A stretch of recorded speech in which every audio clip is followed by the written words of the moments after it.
Se você trouxe a sua Bíblia, por favor, abra em Colossenses, está depois de Filipenses.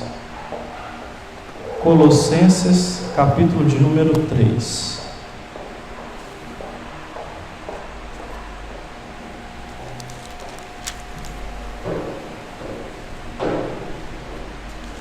Colossenses, capítulo 3, diz assim, verso de número 1. Portanto, já que vocês ressuscitaram com Cristo, procurem as coisas que são do alto, onde Cristo está sentado à direita de Deus.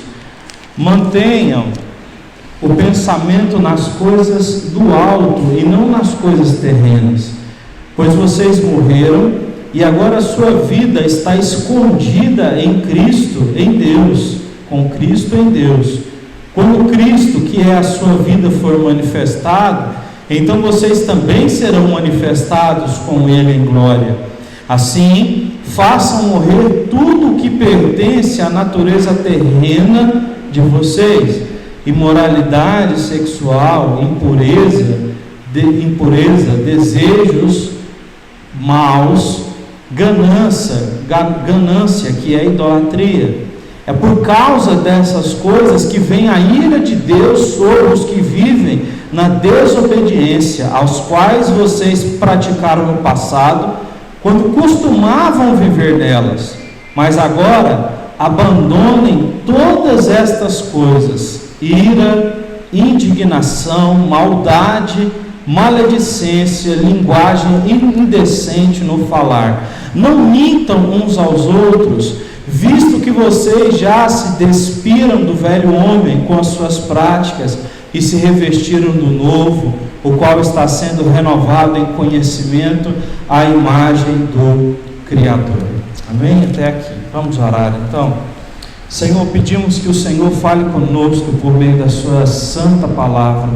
A sua palavra é verdade, a sua palavra é inerrante, a sua palavra é infalível. A sua palavra, Senhor Deus, ela é o testamento que nos foi deixado, porque o Senhor por um momento se retirou. O seu Espírito está entre nós, mas o Senhor se retirou aos céus e nós aguardamos a segunda vinda e estamos diante do testamento, que é a sua palavra, que nos mostra como devemos viver, que nos traz as promessas que precisamos para continuarmos seguindo a reta conduta em Cristo Jesus. Por isso nós estamos, ó Deus, aqui pedindo que o Senhor fale conosco por meio da sua bendita palavra, que é maravilhosa. Que prazer estar diante da sua palavra, Senhor. Que prazer é poder, ó Deus, escutar a sua palavra. Que prazer é poder, ó Deus, ver a sua palavra diante de nós e saber que ela se materializa, porque a sua palavra não é vazia, ela não volta vazia, diz Isaías. A sua palavra, Senhor Deus, é viva e eficaz. Fala conosco, é o nosso pedido, em nome de Jesus. Amém. Amém. Pessoal, Colossenses é um livro que escreveu o apóstolo Paulo, como a maioria dos livros do Novo Testamento. O apóstolo Paulo, ele escreve então essa carta aos Colossenses quando ele está preso em Roma, mais ou menos no ano 60 depois de Cristo. E aqui no capítulo 1 e no capítulo 2, Paulo, ele vai combater a verdade, um problema que é o gnosticismo. O gnosticismo eram pessoas que se levantaram no meio da igreja dizendo que elas tinham um conhecimento superior ao dos outros irmãos. Inclusive esses gnósticos, eles tinham alguns livros que eles escondiam, pegavam esses livros e eles escondiam, e eles só entregavam esses livros para as pessoas que eles julgavam terem a capacidade de chegarem a esse conhecimento maior. Então eles acreditavam que existiam cristãos superiores a outros cristãos, não é? Coisa que não existe, porque a gente sabe, todos nós somos sacerdotes reais, todos nós podemos nos achegar até Cristo, podemos chegar com confiança e orar ao Senhor, como dizem lá em Hebreus capítulo de número 11, como o apóstolo Pedro no capítulo 2, ele vai dizer sobre o sacerdócio real, que nós agora, todos nós somos sacerdotes, todos nós podemos orar a Deus. Então, Paulo vai combater essa heresia, e esses caras eles vinham principalmente com um tipo de argumentação, que era o asceticismo. O asceticismo é você privar o seu corpo de certas coisas, ou você privar a sua vida de certas coisas, com o intuito de alcançar algum tipo de superioridade espiritual. Por exemplo, no capítulo 2 eles vão dizer assim, que existem dias que são mais importantes que outros. Dias de lua nova, sábados, não comer certos tipos de comida. Esses caras diziam, quem faz essas coisas é espiritualmente superior. Aí Paulo ele escreve essa carta e diz assim, ninguém pode se tornar espiritualmente superior porque considera um dia mais importante do que outro. Ninguém pode se tornar espiritualmente superior porque não come carne, sendo que o outro irmão come. Paulo falou sobre isso aos Romanos no capítulo 14, quando ele disse que algumas pessoas elas julgavam as outras porque uns comiam carne e outros não comiam. E Paulo diz, quem come carne, come para a glória de Deus. Quem quer se abster, se abstenha para a glória de Deus. Quer comais ou quer bebais, fazeis tudo para a glória do Senhor. Isso é o que ele está falando lá. Então é porque ficava essa guerra. Quem não comia carne ficava dizendo que era superior a quem comia. Só que Paulo está dizendo, isso não torna ninguém espiritualmente superior. A superioridade espiritual, na verdade, nem é uma coisa que nós deveríamos buscar. Nós deveríamos buscar plenitude em Cristo, não superioridade a outros irmãos. Porque o fato é que Deus quer que todos nós cresçamos, na espiritualidade dele e nos desenvolvamos todos juntos como uma família da fé para a glória dele. Então o intuito da fé cristã e da igreja cristã nunca foi ter pessoas melhores ou maiores do que as outras espiritualmente. Então Paulo ele vai atacar essa doutrina, vai dizer então para esses irmãos aqui na igreja de Colosso, para eles, vai dizer para eles, não fiquem pensando isso, não fiquem achando que essas pessoas são superiores porque elas dizem que têm um conhecimento oculto, um conhecimento espiritual. Não pense que elas são superiores porque elas fazem alguns sacrifícios aí na alimentação, ou nos dias, por exemplo, fica sem fazer nada no sábado, ou coisas assim, porque isso não traz espiritualidade. É isso que Paulo vai atacar. Então, o capítulo 1 e 2, Paulo ele escreve uma carta mesmo de doutrina. Ele está falando a doutrina. E o capítulo 3 aqui, que nós lemos, Paulo está falando a prática. Como que é que você, então, pratica o ensino que ele deu? E o ensino que ele deu prático, então, vem aqui no verso número 1, começando nele. Portanto, já que vocês ressuscitaram com Cristo, procurem as coisas do alto. Paulo vai dizer o seguinte, nós ressuscitamos com Jesus. Quando Jesus morreu na cruz, ele morreu pelos eleitos, por aqueles que ele havia escolhido. E ali na cruz ele morreu então, e nós fomos imputados nele. Nós fomos feitos justos porque o justo morreu pelos pecadores. Só que as escrituras também falam sobre essa ressurreição, que no caso é a ressurreição particular, no caso da nossa parte, que nós também morremos com Cristo. Ele morreu por nós, e agora nós morremos com Cristo, fazendo com que agora a nossa vida já não seja mais entregue ao pecado. Romanos capítulo 6, verso 1 vai dizer que antes a gente usava o nosso corpo, a nossa mente, a nossa vida para o pecado. Agora nós não usamos mais para o pecado, porque nós ressuscitamos também com Cristo. E se nós ressuscitamos com Cristo, assim como Cristo agora na sua ressurreição, ele passa para um novo plano, nós passamos para um novo plano espiritual, ainda vivos aqui nessa terra. E aí o apóstolo diz, pensem nas coisas lá do alto. Ele vai então nos chamar a buscar as coisas espirituais, como está escrito, como o Senhor Jesus disse, por exemplo, em Mateus 6, no verso 33, buscai em primeiro lugar as coisas do céu, o reino de Deus e a sua justiça. Prestem atenção aqui em mim. Talvez um dos maiores pecados que a nossa geração cristã, tem cometido é a ansiedade demasiada pelas coisas materiais. Essa ansiedade demasiada pelas coisas materiais tem nos feito olhar demais para as coisas dessa terra. E nós olhamos tanto para as coisas dessa terra que nós acabamos perdendo as marcas dessa ressurreição espiritual que é marcada porque Cristo morreu por nós. Então, Cristo tem as suas promessas, Cristo tem as suas palavras, mas o chamado é o quê? É nós entendermos que ressuscitamos com Ele, tanto que a gente lê o texto, a gente vai voltar lá, vai mostrar que na verdade era antes de nós ressuscitarmos com Cristo, é que nós vivemos na prática do pecado. Mas aqui o chamado de Paulo é, se vocês deixarem de olhar para o céu, pensarem nas coisas do alto, vocês vão voltar a pecar. Vocês vão voltar a viver como pagãos, não é? Então a gente precisa olhar para isso. Em Filipenses que eu li, no capítulo 4, no verso 9, Paulo vai dizer, pensem nas coisas do céu, não é? Ele vai dizer lá, em coisas adoráveis, coisas louváveis, coisas que são dignas de boa fama. Pensem nessas coisas. Então o chamado para a nossa vida de pensamento, por assim dizer, é um chamado renovador. Não é viver da mesma forma como eu vivia antes. Porque nós sabemos que o que nós alimentamos a nossa mente acaba se tornando uma prática, acaba se tornando um hábito.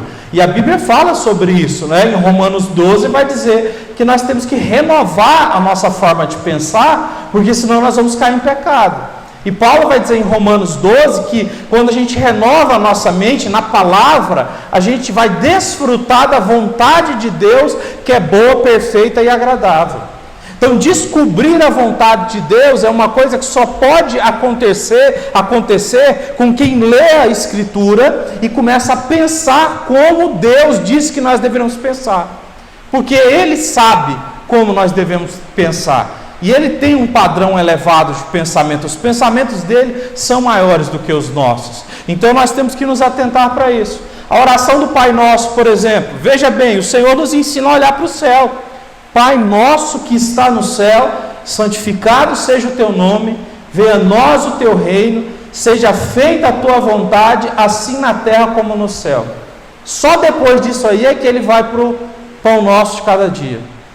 Então veja, o Senhor Jesus, ele aponta, não é, para um ensinamento de oração, de pensamento, que é voltado para o quê? Para as coisas do alto, para as coisas que estão o quê? Em cima, não embaixo. Então nós somos chamados a pensar nas coisas celestiais, somos chamados a ouvir a palavra de Deus. A gente sempre fala sobre isso, mas a importância é tão grande, que você às vezes está no teu carro, e você está ouvindo uma adoração, você está ouvindo uma pregação, ou hoje em dia existem até mesmo os audiobooks, você pode ouvir livros, né? Dependendo do que você está fazendo, às vezes limpando a casa, você pode estar ouvindo um livro, né? Que você não conseguiria ler por algum motivo, ou se você tem dificuldades de ler, você pode fazer isso, né? Ouvir livros, ouvir a própria Bíblia, né?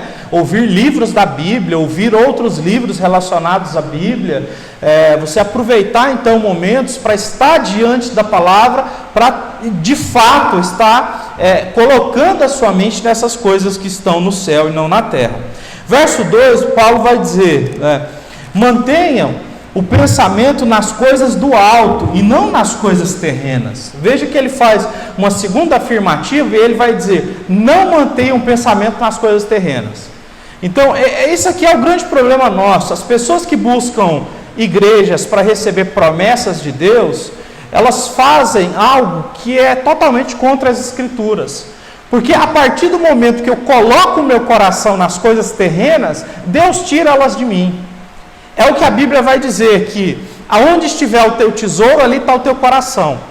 Se o meu coração estiver nos tesouros da terra, esquece eles da parte de Deus, porque Deus não vai colocar algo na tua mão que vai servir para a tua idolatria.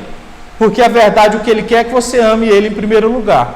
Então, o chamado é para que nós olhemos para o alto e tiremos as coisas da terra em primeiro lugar do nosso coração. Então isso existe demais, gente. A gente tem que tomar cuidado porque nós somos seres humanos, Nós vivemos na terra, o próprio Jesus disse que o quê? O espírito está pronto, mas a carne ela é fraca. Nós temos então a tendência, né, de quê? De começar a pensar nas coisas da terra demasiadamente. Ficarmos ansiosos pelo nosso futuro, ficarmos ansiosos por muitas bênçãos que queremos receber, por palavras que esperamos de outras pessoas, e dessa forma então nós acabamos tirando o nosso foco do céu. Hoje eu falei com uma pessoa e essa pessoa, ela literalmente ela mostrou isso para mim. Eu estava meditando novamente no texto dessa tarde e essa pessoa falava para mim e era muito claro para mim a percepção de que a pessoa ela simplesmente estava com a fé abatida porque estava olhando demasiadamente para as coisas terrenas. E eu falei, vamos fazer uma oração. Na verdade, nós temos que olhar para as coisas do céu. Deus já tem a nossa vida traçada, trilhada, está escrito, né? No Salmo 139, os nossos dias estão escritos. Deus já escreveu tudo que nós vamos viver, a nossa vida, a nossa história. Nós, de fato, precisamos crer nesse poder, né, predestinador de Deus. Agora, a nossa missão é não deixar essas coisas terrenas invadirem a nossa mente, não é? Então, tem uma pregação famosíssima do passado, que é coisas boas que tiram pessoas do céu. E nessa pregação, é uma pregação que foi feita por muitas pessoas, mas eu acho que o autor dela é David Wilkerson, século XIX, ali mais ou menos. E aí ele vai falar então sobre várias coisas boas, né, que na verdade nos afastam de Deus. Coisas que você olha e diz, poxa, isso é de Deus, mas está te afastando de Deus, porque está sendo algo que está alimentando mais a sua mente do que a própria Escritura. Entende? Sabe aquele negócio que você quer demais, que acaba se tornando uma ânsia tão grande que quando você percebe, você não está mais dando atenção para a sua família, não está mais trabalhando direito, não está mais orando, não consegue mais orar. Quando vai orar, divaga, e aí não consegue. Então esse é o problema. Não pensem nas coisas terrenas, põe nas mãos de Deus. Senhor, o Senhor sabe da minha vida, eu ponho nas mãos do Senhor tudo que é da terra que o Senhor vai cumprir na minha vida, seja no meu casamento, na minha vida profissional, no meu trabalho, no meu ministério, eu coloco nas tuas mãos, Senhor. Me ajude a confiar em Ti, como a gente cantou aqui, me ajude a esperar em Ti, me ajude a ficar descansado no Senhor e faz a sua vontade. Verso número 3, pois vocês morreram e agora a sua vida está escondida com Cristo em Deus. O reverendo Hernandes Dias Lopes, ele diz que nós deveríamos andar com o nosso atestado de óbito no bolso, porque nós morremos com Cristo. Essa morte é a morte para o pecado, né? Nós tínhamos um velho homem que morreu, então nós deveríamos andar com o nosso atestado de óbito no bolso, porque nós não vivemos mais para o pecado. A Bíblia diz assim, os instrumentos, ou os seus membros, as suas mãos, seus pés, os seus olhos, tudo que você usava para o pecado, agora deve ser usado para Deus. Romanos capítulo 6, no verso 11. Então, nós estamos literalmente mortos com Cristo, e agora nós não mais vamos viver pensando e agindo como as pessoas que não conhecem a Deus fazem. Essas pessoas simplesmente elas andam segundo as concupiscências do seu coração. E elas andam então em busca de várias coisas que na verdade não tem uma finalidade, não tem uma profundidade, é vazio.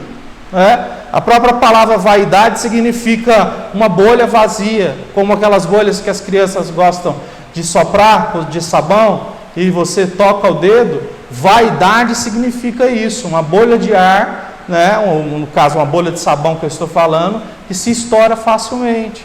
E as pessoas fora de Cristo, elas andam dessa forma. Então, quando nós estamos em Cristo, né, nós andamos então com esse atestado de óbito, que é o do óbito da vida vaidosa, no nosso bolso, né? Então, pois vocês morreram e agora a sua vida está escondida com Cristo em Deus. O que isso quer dizer? Isso aqui é muito forte. Isso é como a Bíblia diz sobre Enoque. Enoque está lá em Gênesis. A Bíblia diz assim: Enoque andou com Deus e já não foi mais achado. Foi um homem que andou tanto com Deus que ele não foi achado. Um dia Deus o arrebatou e ele foi morar com o Senhor. Enoque andava tão escondido em Deus que ele não foi mais achado. Isso é tão forte, isso é tão profundo, que essa mesma expressão que é usada lá em Enoque, né, que Enoque andava com Deus e já não foi mais achado, é a expressão que está aqui similar, que quando diz que nós agora andamos com Cristo, né, nós estamos escondidos com Cristo em Deus. Tudo que tem a ver com a nossa vida está escondida com Cristo em Deus. Então, tudo que tem a ver com a nossa história, essas coisas que tanto trazem para nós, a gente está vivenciando um momento de tanta ansiedade, tanta preocupação, tanto medo. Tudo isso que vem para nós, na verdade, deve ser rebatido com essa palavra aqui: a minha vida está escondida com Cristo em Deus. Em outras palavras, Cristo já definiu a minha vida em Deus, e eu não preciso andar preocupado e ansioso com relação às coisas que estão por vir. Aí a gente lembra do que Pedro disse em 1 Pedro capítulo 5, verso 6: lançai toda a vossa ansiedade diante do Senhor. Ele vai dizer: o diabo anda ao derredor, lance a ansiedade. Então o diabo, ele tem poder sobre nós quando nós alimentamos a ansiedade, quando nós alimentamos coisas terrenas. Então isso é muito forte. Então a nossa vida está escondida com Cristo. Cristo já tem a nossa vida preparada, sabe? Tudo que tem a ver com a sua vida, com o seu destino, está preparado em Cristo, debaixo de Deus. Agora só coloque os seus pensamentos nas coisas do alto, porque o resto está preparado em Deus, o resto está escondido em Deus de uma forma maravilhosa. Verso 4: quando Cristo, que é a sua vida, for manifestado, então vocês também serão manifestados com Ele em sua glória.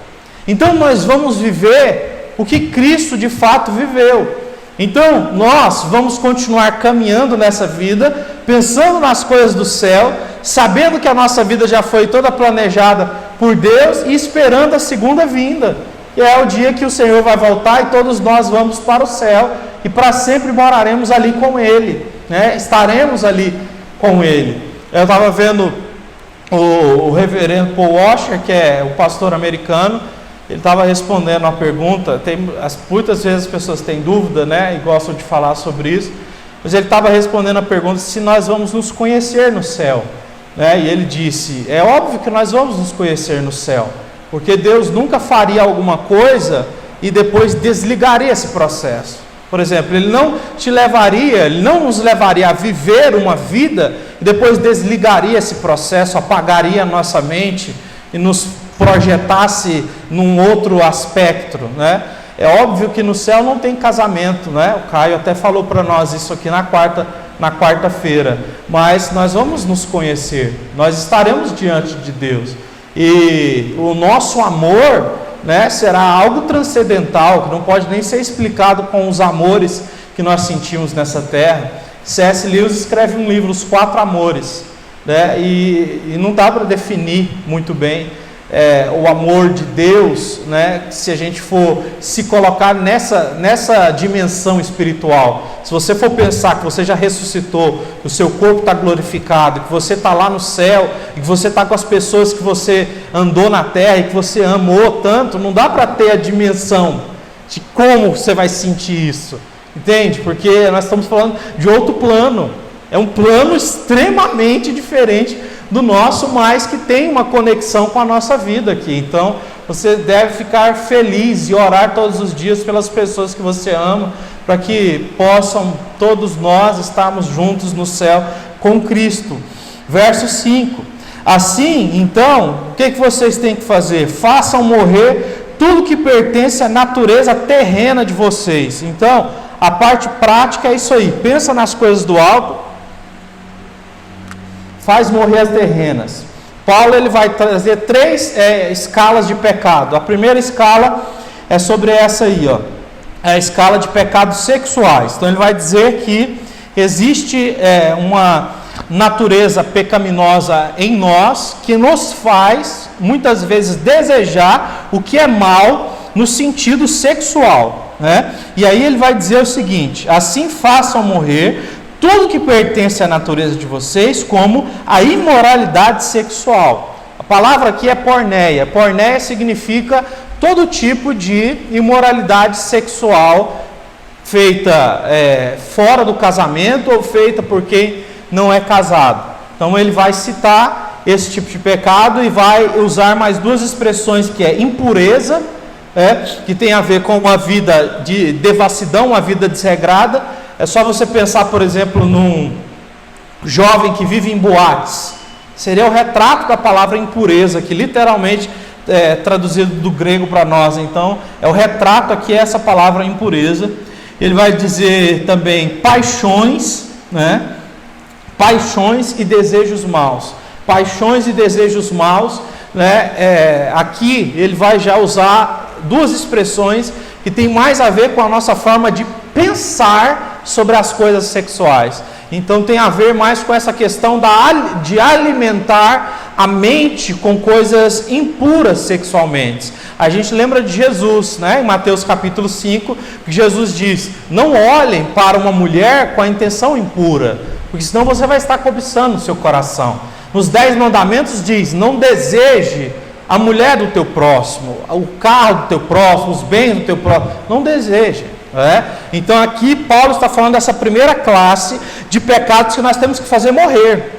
Então é o que nós temos que entrar em oração e dizer: Senhor, eu quero que pecados sexuais morram na minha vida. Sejam pecados mentais, sejam pecados práticos, seja o que for. Sejam pecados que estão no campo até mesmo sei lá, como que eu posso dizer, do 3D com a pornografia, que é algo que eu já citei várias vezes aqui. Ainda não tive a oportunidade, mas um dia eu quero falar só sobre isso, para ensinar os irmãos, uma oportunidade diferente de um culto assim. Mas nós devemos fazer com que morra toda a imoralidade sexual, é o que Paulo está dizendo. Então pensar nas coisas do céu é isso, porque se você não faz isso aqui morrer, você não consegue pensar nas coisas do céu. Pastor, como é que você faz isso aqui morrer? Não é se chicoteando, é igual Paulo falou, não é deixando de comer carne, não é achando que o sábado é melhor que o domingo. Tem igreja que fala que o sábado é melhor, que não pode fazer nada no sábado. Não é assim que se santifica, se entra num processo de santificação, que é o que a Bíblia vai nos ensinar. Depois que nós nascemos de novo, fomos ressuscitados com Cristo, nós entramos num processo de santificação. E essa santificação, ela não é feita, então, pela força do seu braço. Eu luto e consigo porque eu sou bom, porque eu deixo de comer carne. Deus, eu vou deixar de comer carne 30 dias para eu não cometer um pecado. Não existe esse tipo de coisa, sabe? Eu lembro quando eu era menino, eu fazia muitos desses propósitos, Deus, se o Senhor me der um celular, eu vou ficar 30 dias sem comer carne, ou alguma coisa assim, cheio dessas coisas. Então nós temos que entender isso. A santificação não é um processo em que eu me abstenho pela força. É um processo que eu vou para a oração. E na oração eu digo: Cristo, é em Ti que eu estou escondido. É em Ti que eu devo pensar. É na Tua palavra que eu devo pensar. É na Tua forma de enxergar esta situação que eu devo viver. Então, me ensina a viver sem a impureza da minha carne nesse aspecto. Aí você entra então na oração, você entra diante da palavra, você vai fortalecendo-se então na renovação da mente, no desenvolvimento de uma vida de piedade na oração. Aí você está crescendo na graça, está crescendo no conhecimento, você ainda tem o jejum também, o jejum, porque nós que amamos a Deus, John Piper vai dizer, ele tem um livro muito bom, que é Fome de Deus, ele vai dizer: nós jejuamos porque temos fome de Deus. E quando alguma coisa começa a tirar a nossa fome de Deus, nós jejuamos sim. Então a gente jejua para que esses pecados não nos dominem. Então, fuja destas coisas pelos métodos espirituais, oração, faça isso, leitura da palavra, congregação, orais uns pelos outros, fortaleceis uns aos outros, jejue ao Senhor Deus, mas não faça jejum que tem a ver com essa prática aqui que eu estou citando do asceticismo dos gnósticos, que ela não vale. ela não tem importância. Vamos lá que o tempo deve estar passando aqui, eu estou sem relógio. Versículo de número, então, 5 ainda, ele vai dizer: desejos maus e ganância, que é idolatria. Eu estava estudando a palavra ganância, do original grego, ela significa uma vontade que nunca acaba. O que é ganância, então? Ganância é você nunca estar satisfeito. É literalmente você acabar de comprar uma televisão e aquilo ali não te satisfazer. Por quê? Porque é de 60, não é de 70 polegadas. Porque não é da marca que você queria, o dinheiro só deu outra. É literalmente você andar sempre correndo atrás de alguma coisa. Tem pessoas que usam isso como motivação de vida, mas a verdade é que a ganância nos afasta do plano espiritual. Essa vida de sempre viver desejando alguma coisa e nunca você se satisfazer com o que você tem, a ponto de você parar e dizer assim, graças a Deus, né? Como a Bíblia diz, em tudo dai graça. Você parar e falar, graças a Deus pela minha vida, por tudo que Deus tem feito, graças a Deus por tudo, mesmo que tenha alguma coisa faltando, mesmo que você esteja tomando algum remédio para alguma doença, você dá graças ao Senhor, você não anda nesse desenvolvimento louco. Isso aí é maravilhoso. Então, a gente quer produzir, a gente quer fazer muita coisa, a gente vai fazer, mas não seja ganancioso no sentido de que de não desfrutar e não conseguir parar e esperar em Deus. Então, essa é a questão. Se você for, eu assisti com a Angélica há uns dias atrás um filme muito bom. Depois eu pego o nome, está no Netflix. É um cara que vendia joias e ele fazia lá umas coisas lá e ele conseguiu lá uma pedra que veio do Egito, valia muito dinheiro, e um jogador de basquete foi lá e pegou essa pedra e ele se sentiu energizado pela pedra e ele foi lá e conseguiu ganhar uma partida muito importante para o time de basquete dele, e ele queria comprar essa pedra, ia pagar uma fortuna nessa pedra, e esse joalheiro louco, o cara fazia um monte de gambira, sabe aquelas gambiras loucas? Porque esse trem mais esquisito do mundo, assim, tipo assim, você sai da sua loja, o cara deixou um anel lá, penhorado, o cara saiu da loja, passou o anel para outro, não, depois eu pego, aí vai para outro lugar, pega outra coisa que estava penhorada aqui, aí passa para outro, que passa para outro, uma vida complicada. Só sei que no final das contas, esse jogador de basquete, ele ganhou o campeonato, ele ia pagar uma nota preta para esse joalheiro, só que ele fez tanto rolo, tanta gambira, que ele foi assassinado lá por uma quadrilha que ele se envolveu. Se envolver com gente bandida, uma hora dá problema, né? Então, a ganância é isso, sabe? A ganância é não saber, né, segurar, esperar. Ele estava com tudo na mão, o cara do basquete foi lá, era só esperar, mas a falta da espera é essa ganância que muitas vezes tira de nós coisas boas, coisas maravilhosas, importantes. Verso 6, é por causa dessas coisas que vem a ira de Deus sobre os que vivem na desobediência. Está vendo? Esse caso que eu estou citando, a ira de Deus veio aí, Deus usou, de alguma forma esses assassinos, o cara foi morto, ele morreu, se é Deus é que tira a vida no final das contas, a ira de Deus veio sobre esse cara pela desobediência. Então a verdade é que muitas pessoas, elas têm a sua vida abreviada pelo pecado, né? Na década de 70 e 80, um monte de gente teve a vida abreviada por causa de pecados sexuais, por causa da AIDS, não é verdade? Então, naquela época, se você pregasse esse versículo, ainda estaria mais em alta ainda. Mas até os dias de hoje, tem gente que está com a vida acabada por causa da forma errada de interpretar o sexo.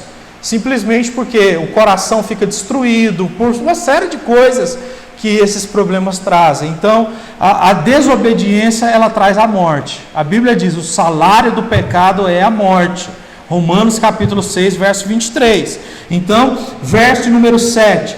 As quais vocês praticavam no passado, quando costumavam viver nelas. No passado, nós praticávamos então iniquidades que tinham iniquidades de algum cunho sexual. Todas as pessoas, de alguma forma, tinham algum tipo de engano. Seja aquela mocinha mais ingênua, que tem aquele engano no coração de um dia ter um rapaz e sei lá o quê, seja um engano mais infantil, entre aspas, até a perversidade sexual mais imoral que existe, todos praticavam. Ninguém está imune ao pecado. A Bíblia diz que todos nasceram no pecado. Não tem um que não foi pecador, não tem um, só Cristo. Por isso que Ele veio morrer por nós. Verso número 7, as quais vocês praticaram no passado quando costumavam viver na desobediência. Para a gente então encerrar. Mas agora abandonem essas coisas, segunda classe de pecado: ira, indignação, maldade, maledicência e linguagem indecente no falar. Não mintam uns aos outros. Aqui ele fala duas coisas. A primeira é sobre temperamento. Nós temos que ter um temperamento transformado. Provérbios 19 diz que o homem ou a pessoa de gênio difícil vai ser castigado por Deus. O gênio difícil é castigado por Deus. A Bíblia diz lá em Salmo 32, no verso 9, que nós não devemos ser como os cavalos e os jumentos que precisam de freio ou de cabresto para obedecer. Isso é uma coisa então séria. Ele vai falar então sobre esses pecados aqui de temperamento, onde ele usa a palavra então, abandonem a indignação e a maldade. Nós precisamos entender que o nosso temperamento ele não pode e não deve ser inflexível, ele não deve ser algo que nós nos orgulhamos de dizer: eu sou forte, eu faço, eu sou assim, eu nasci assim, isso ou aquilo. Não, nós devemos ser equilibrados, e esse equilíbrio de fato a gente conquista à base de muitas experiências na vida, a base também de espiritualidade verdadeira cristã. É que você vai alcançar esse equilíbrio então para que o seu gênio seja de fato controlado e você não caia então nos pecados da ira, nos pecados então da indignação, da violência. Literalmente a palavra indignação é violência, é gente que qualquer coisa quer partir para porrada, quer resolver no braço, quer resolver no grito, no xingo, no xingar, e então está errado. Aí ele vai, a terceira classe aí para a gente encerrar, é a classe dos pecados da boca, da língua, que até Tiago escreveu no capítulo 3. Maledicência e linguagem indecente no falar e mentira. Então ele diz: abandonem a maledicência, ficar falando mal dos outros. Isso é uma coisa que a gente tem que praticar muito. Nos Salmos diz assim, tem um salmo, eu esqueci o número do salmo, mas diz assim: Senhor, coloca um anjo na porta dos meus lábios para que eu não peque contra ti. A Bíblia diz que de uma boca não pode jorrar água salgada e água doce. Eu não posso com a minha boca louvar a Deus e depois estar amaldiçoando as pessoas. Então a maledicência é algo que você treina a não fazer. Você vai vir para falar e você escolhe não falar. Você vai se dominando. De fato, é uma questão de domínio próprio que vai acontecendo dia após dia. E a gente vai vivendo assim, é igual a mentira. A mentira, você vai estar numa situação em que você vai ter um tempo para pensar se você mente ou não mente. E aí você é quem vai escolher. Então, cada vez que você pratica o que é certo, você fortalece estas forças espirituais que vão fazer você pensar no céu. Porque isso aqui vai minar você, se você for por esse lado escuro da força, para o lado do pecado. Diz: não usem linguagem obscena, ou linguagem indecente no falar. Então que o nosso linguajar não seja duplo, dúbio, não seja indecente, que a nossa forma de falar seja santa, que nós possamos falar de fato de uma forma pura, genuína, que a gente possa se dar a entender. Que a gente não seja dúbio, sabe? Fala uma coisa, mas quer expressar outra. A indecência. Geralmente, a maioria das piadas que todo mundo gosta são aquelas piadas de quê? De cunho de duplo sentido. É justamente essa linguagem aqui que ele está usando. A linguagem de que nós devemos fugir desse tipo de coisa, que é a linguagem indecente no falar, a linguagem dupla, E por fim, não mintam uns aos outros, não usem da mentira, visto que vocês já não estão mais no velho homem, está no bolso, certidão de óbito da antiga vida. A vida que você tinha não é mais a mesma, está no seu bolso, certidão de óbito. Então a gente termina: e se revestiram do novo homem, do novo, no qual está sendo renovado em conhecimento. Então nós nos revestimos, a nossa vida é nova e nós estamos a cada dia aprendendo, a cada dia crescendo, a cada dia se desenvolvendo nessa graça espiritual, sendo renovados em conhecimento à imagem de Cristo. Que coisa maravilhosa! Então, a gente está sendo renovado em Cristo e isso é uma coisa maravilhosa. Leiam as Escrituras, renovem a mente na palavra. Deus vai nos fazer vencer os pecados e isso é maravilhoso, porque quando você se vê livre do pecado, você se vê cada vez mais em paz, você se vê cada vez mais com a consciência tranquila, né? E isso é algo maravilhoso. Vamos orar? Você pode se colocar de pé, por gentileza?